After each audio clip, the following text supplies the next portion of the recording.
jalur advokat Karanganyar. And the Justin get in with the long shot, but there's no hal-hal mistis itu ada. Pilpres nih. Tapi sebetulnya substansinya di situ ada. Bukan ada satu soal partners.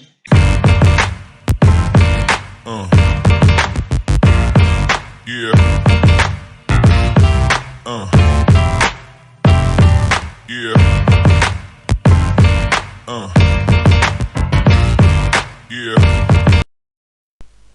Selamat datang di channel ligaindonesia.myid. Jangan lupa cek situs kami dengan nama sama.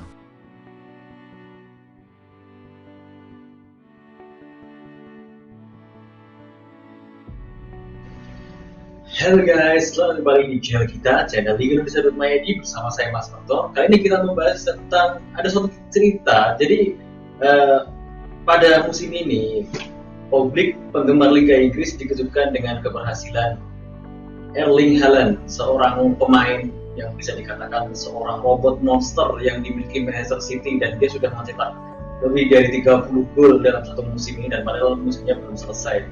Nah, ada pendapat dari seorang netizen dari di Twitter itu berkata bahwa Erling Haaland itu adalah salah satu contoh dari istilah yang bernama butterfly effect.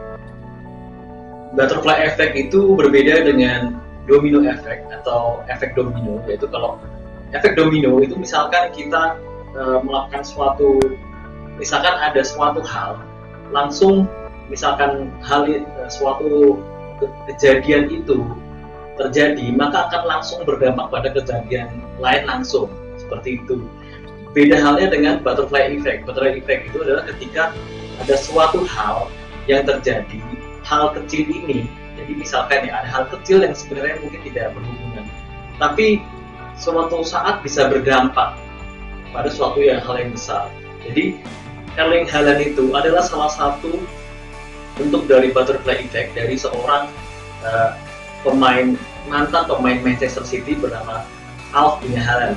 Jadi pada beberapa tahun yang lalu, sudah cukup lama, mungkin kita mendengar ada namanya Roy Keane, pemain jangkar Manchester United yang dia sangat ditakuti oleh para juru gedor, pemain-pemain Liga Inggris. Dia waktu itu cuman Patrick Vieira mungkin yang bisa menghadapi dia, karena saking dia adalah orang yang menakutkan. Roy Keane membawa semangat Irlandia, dan waktu itu berhadapan dengan seorang Viking bernama Erling Haaland, ayah dari Haaland ini.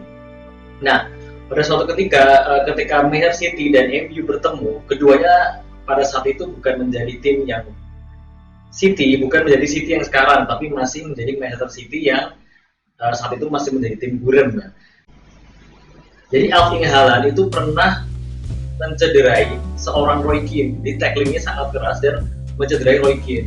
Roy Keane saat itu cedera beneran, tapi Erling Haaland mengira dan mungkin agak meledek bahwa dia pura-pura cedera biar waktunya membuang-buang waktu. Ternyata Roy Keane benar-benar marah.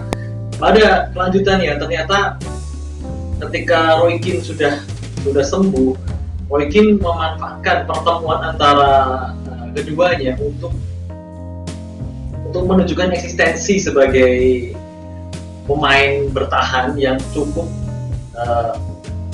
keras. Nah, saat itu giliran Roy Keane menjegal Erling Haaland sekitar tahun 2003 ya kalau salah itu. Musim itu Erling Haaland dicederai oleh Roy Keane, dan memang sengaja Roy Keane karena membalas dendam pada saat itu.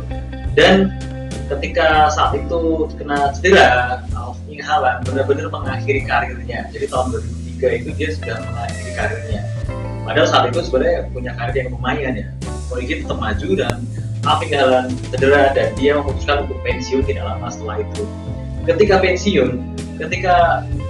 Haaland pensiun, dia akhirnya menunggu waktu yang cukup lama, untuk 20 tahun dia membentuk monster striker bernama Erling Haaland. Nah, di sini ternyata 20 tahun itu adalah proses yang sangat panjang, karena dia tidak menjadi pemain bola dan setahu saya menjadi seorang pengusaha.